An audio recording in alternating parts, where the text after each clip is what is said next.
Collect your verdict. Give us the answer. My village is very close to Delhi. It's about 100 kilometers from here exactly.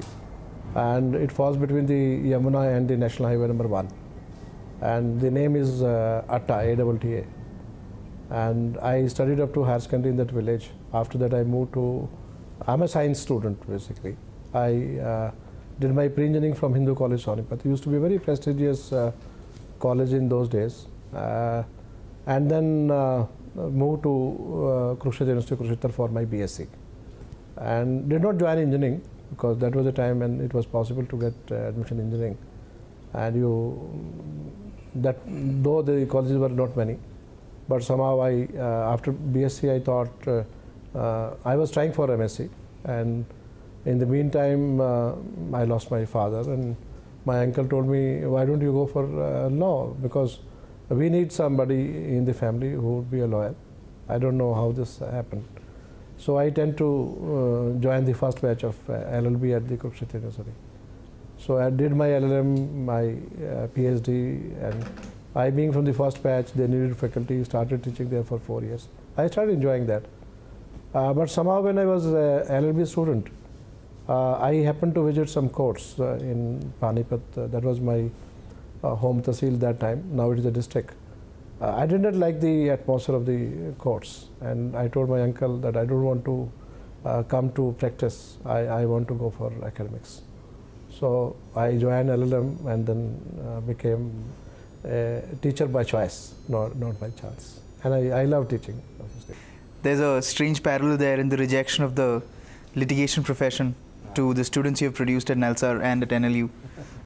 Yeah, maybe. But I believe that the skilled population of students we are producing the law schools, they certainly join litigation, but that would make a difference. Because I remember what Frankfurter said, that if you want to have a good bench or judges, you need to have good bar, and if you need to have good bar, you need to have good law schools. So that interface, that interlinking is very, very important in any country. I'd like to go back to your choice of the legal profession itself.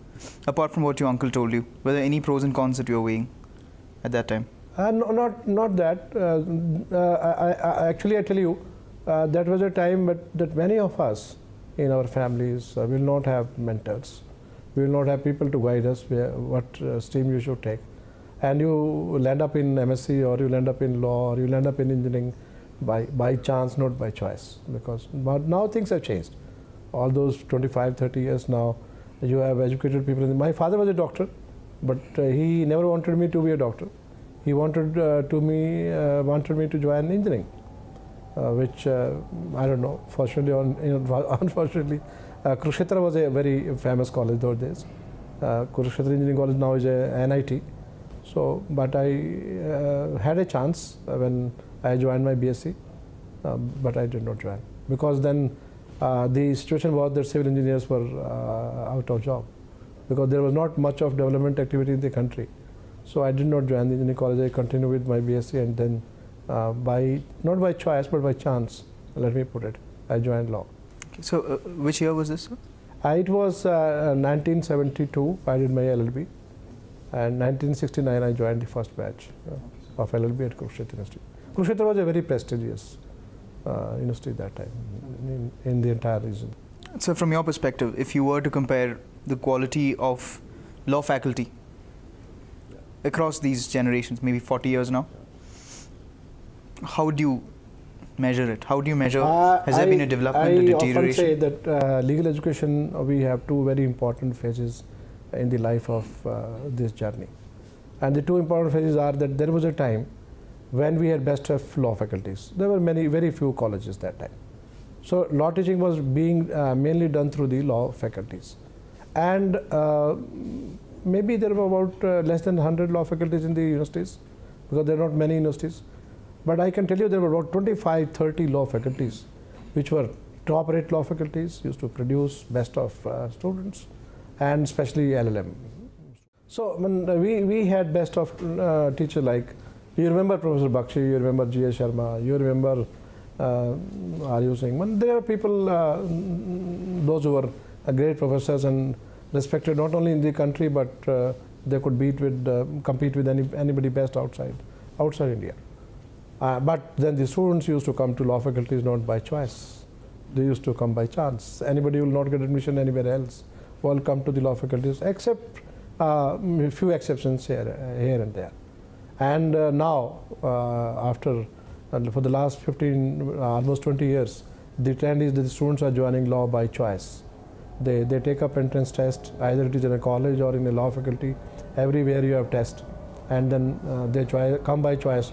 But unfortunately, the faculty, matching faculty is not there, because as I mentioned earlier also, we neglected higher education for a very long time, and for whatever policies, the government did not spend much money on higher education. It was not promoted. It was a non-merit good for a long time.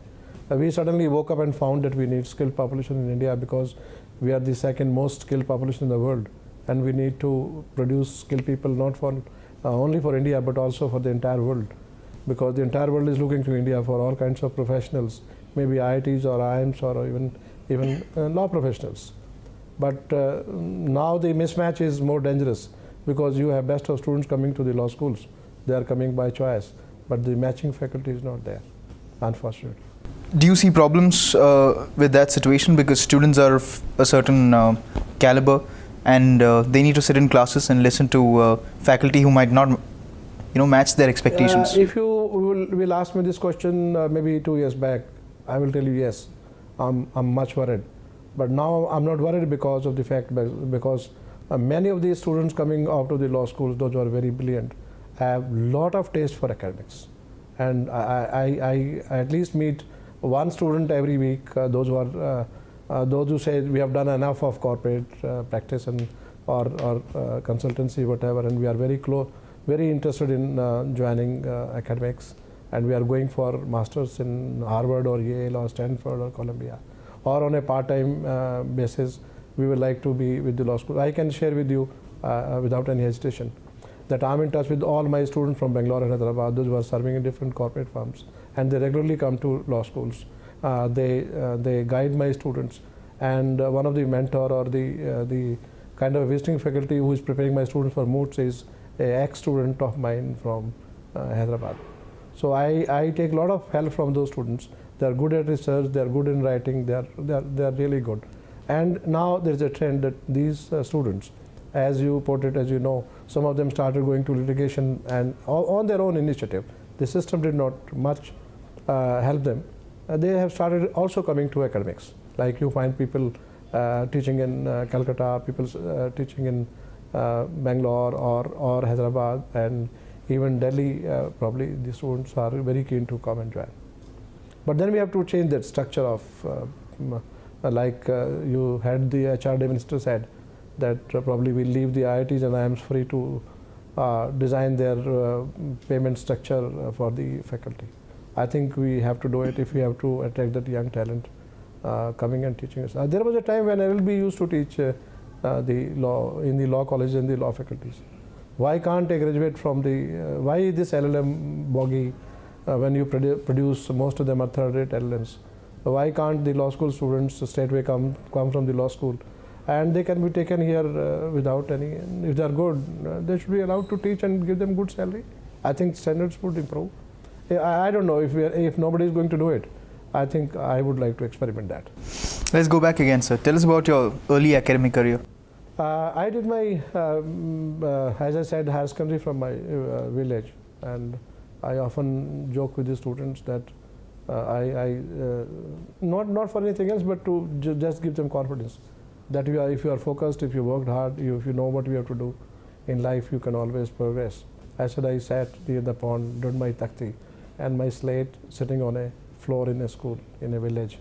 Moved to Kurukshetra University for my graduation, for my BSc and for my law, my LLM, my PhD. Taught there, and my journey to law school, Bangalore in 96, 97. I was invited by the Executive Council as a special invitee to teach. And then 98, landed up Hyderabad to be the founder vice chancellor at. I was only 40 at that time. I never knew how to create a university. But sometime you take, I believe in accepting challenges in life. And if you come out successful, you feel very happy. So early part of your academic career, when you started off as a teacher, were there moments in classrooms, in lectures, or while writing papers, when you felt that would give you the confidence? No, that was a time when anybody joining a teaching profession is not that you teach only constitutional law, you teach human rights. I remember when I joined teaching as a young person of 24, 25, and started teaching and there used to be a 3-year course. Mind you, these students used to be very senior, some of them with MAs, they come to join LLB. And I was teaching 4 to 5 subjects in a day.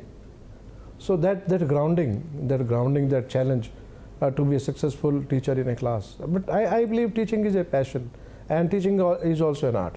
Sometimes you are somebody very senior professor at Kurukshetra University one day remarked to me that in universities we need 3 kind of people. One is, India there is a lot of emphasis on teaching. When you are a very good teacher, you are respected. If you are not a good teacher, you are a good researcher, you produce articles, you produce books, so that we useful for students and the faculty. And if you are not a good teacher and a good researcher, then you are a good human being. So you become a dean student welfare, you become a dean youth welfare, or you become a chief warden, you become a proctor. You are useful to the university. So university would be tolerant, would be very happy if you fall in any of these 3 categories. But now the standard of the university, he said, is going down. He was retiring that time when I went to see him, saying that unfortunately more than 60–70% of the teachers today in the universities do not fall in any of these categories. So that's a worry, because that's why you see 400 universities across country, including deemed universities, the standards of universities is going down. I think should be a cause of worry for everybody, including the HRD ministry. I think it's very, very serious for a country like India when we say we are competing with China. So the academic community, when did you realize that you were a person to contend with in the academic community? As I said, when you take up teaching, it is more by commitment, a kind of a honesty of purpose. You decide that you don't want too many good things in life. You want a good life, but you want to contribute something to the society. And I believe teaching is one profession where you contribute to a number of generation of students. And I think the kind of satisfaction it gives you, I think that's great. I can give you one incident. Some students at Hyderabad came to me and I was unhappy with them for some reason. And I said, if you trouble me like this, I'm going to leave you. And do you believe that you find such mad people every time? So they said, sir, why do you say that, you use that word, mad people? I said, okay, when you pass out from here, what is your minimum salary? They said, sir, 80,000, maybe in 90,000. And I said, do you know the salary of a vice chancellor? I'm a vice chancellor for now 8 years. That was 8 years. Now I'm 12 years. And they guessed, so maybe 70,000, maybe 80, maybe 1 lakh. I said, my salary today is 40,000 rupees. So if I decide to join a corporate or a multinational, or a private university, my salary would be 4 or 5 lakhs minimum a month. So am I not a bad person? But I said, no, there are people, those who join these professions, those who come to the law university, those who come to law faculties, or colleges for that reason to be principals by commitment. They want to make a difference, and they come for a purpose. And if that purpose is achieved, then probably we are the happiest people, because no amount of money will give you that happiness, which gave me, when I found in 2008 that the law school, Hyderabad was the best law school in the country.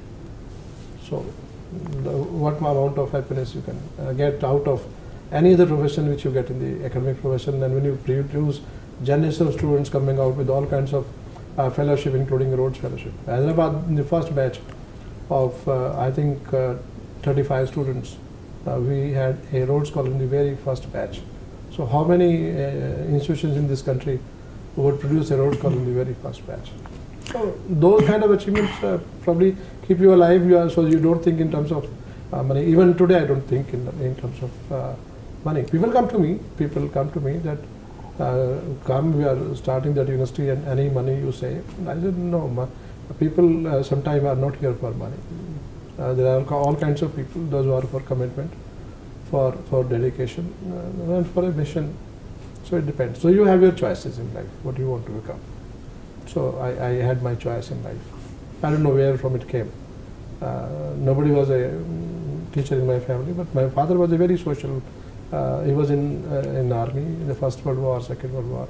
Did his matriculation in 1898, and he really mentored me because I studied under his feet, and he taught me a lot of things. I saw him doing those kind of a social work for the entire village, coming out with a girls' school and a boys' school and a dispensary kind of thing, and a road for the village kind of. So maybe those things affect your psyche. One of the things that has not been clearly explained, sir, is when the National Law School model was decided to be replicated, how quickly NALSAR was able to come up to scratch and start producing students which are as good of a quality as the National Law School in Bangalore. I think I can share a secret with you. When I was with the Law School Bangalore, we had a trimester system. I found trimester system was very tight for the students and for the faculty, because you do not have time for extra curricular activities. So when I was given this chance to be the director and later on the vice chancellor, we call it, at the NALSAR Hyderabad, so I decided they will go for a semester system, one, and two things were in my mind somehow, that if somehow I am able to motivate my students for all kinds of activities, so they get not only become a good professional tomorrow, and my parameters were simple, that I'm going to produce lawyers, those who would be technically sound, I often repeat it, and professionally competent, socially relevant. These were the three parameters for me to prepare those kind of lawyers. So I thought, first thing I'm going to do is that I'm going to give them best of library, and to my best of efforts, best of faculty, create best of facilities for them on the campus, and say, I have given you my best, you give me your best. Believe me, that was the deal. When I remember when the first batch of students participated for JESSEP and they did a good job, and when they came back and I said, you feel deficient in something? They said, if we have LexisNexis or Westlaw, that would make a difference. I said, within a week, you'll get that. But now if you see at NLU Delhi, in the very first year, we had Westlaw, we had Nexus, Jester, Haynes Law. The students have access to 800 socio-legal journals. We have invested 5 crores in the library, best of facilities, and they have done extremely well in MOOCs. In the very first year, they started appearing in MOOCs, where they hardly knew what a law subject is. And now, as I put it today, we won yesterday the moot on competition law, which is going to be in 4th year or 5th year. And they have done D.M. Harris last year at Bombay on international law. And we were the second in the moot done by that Henry Duno moot at Indian Society of International Law. So I believe that they are so intelligent, they are so good, you take the best out of the best. When I select 80 students out of 8,000, they are very good. The only thing is to motivate them, encourage them, give them best of facilities. And NLU Delhi, fortunately, faculty is not a problem. I get a good faculty.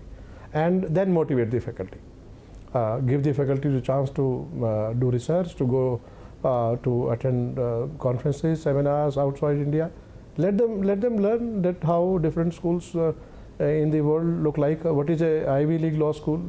That would widen your thinking, your horizon. You will certainly come out with all kinds of teaching methods. The difference between the law faculties and the colleges, they also do law teaching, but I believe that the law universities are different. As Shiv Khera's phrase, they are doing it differently. Differently in the sense of teaching. They experiment on legal kind of a training, they experiment on kind of teaching methods. Somebody will go for a case method, somebody is very good in lecture method, or a moot court, teaching through moot courts, or through case simulations or presentations through those PowerPoint presentations. I mean, everybody is experimenting, and those experiments have proved very, very successful as far as teaching is concerned in the law universities. So that made a difference, and they stand out. The law universities, for all reasons, they stand out from all other institutions. People call us elite institution today, but I often say to people that you are a 100-year-old institution. You could not become an elite institution, so what is wrong with you? So if the law universities have become elitist, they have become so sheerly by their hard work. You remember the Law School Bangalore started in a shed, I started in a small house in Hyderabad, and the story is by and large the same. And after we are created, let me also tell you one secret. These law schools are created with great fanfare. Maybe some Prime Minister would come, maybe some Chief Minister would come, or the Chief Justice of India would come. You get all who's who attending the inaugural ceremony. Once the law school is created, they are dumped like a legitimate child. Then we struggle to come up. You don't get money, you don't get grants. There are very few. We are very lucky at Delhi. We get all kinds of support. But most of the law schools are struggling for finances, including the law school Bangalore. Even the UGC doesn't come forward because they are not covered by they are straightaway by the HRD. HRD gives a lot of money to central universities and IITs or IIMs, but law schools are nobody's child, neither the child of the UGC nor the child of the HRD ministry. So we struggle of our own, and I don't know how we survive. When we spoke to Dr. Madhav Menon recently, he told us about the struggle to set up the National Law School of India University. There was that's what I meant. There was the desperation with the Bangalore University, the struggle to get the land, the 10-20-fold increase in fees in the first year itself. Tell us the stories from NALSA. We did not face much difficulty because one thing was that the university came up because of the initiative of the then Chief Minister Chandrababu Naidu. And we had a very dynamic Chief Justice of the High Court of Andhra Pradesh. That was Justice Banerjee, Umesh Chandra Banerjee, who later on came to Supreme Court, and also the chairman of the Godhra Commission. Very dynamic. These two people were very, very dynamic. Initially they said no problem. They never interfered. But unfortunately, after a year or so, there was a time in Andhra Pradesh that the financial problem in the state, and there was a zero budget. But we struggled to get some money, but initially there were difficulties. But then we started generating our own money. The progress was slow, but it was phenomenal. But we created a very simple building. The idea was to create a very building not very costly like you create your IITs or IIMs buildings.